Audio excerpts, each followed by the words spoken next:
స్కూటర్కి మనము సూర్యలంక వెళ్దాము. రైలెక్కి మనము ఏ ఊరు వెళ్దాము. రైలెక్కి మనము రాజమండ్రి వెళ్దాము.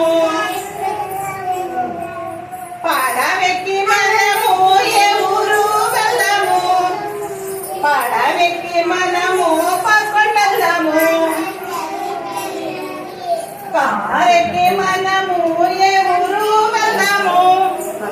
కారెక్కి మనము కాకినాడ వెళ్దాము. విమానమెక్కి మనము ఏ ఊరు వెళ్దాము. విమానమెక్కి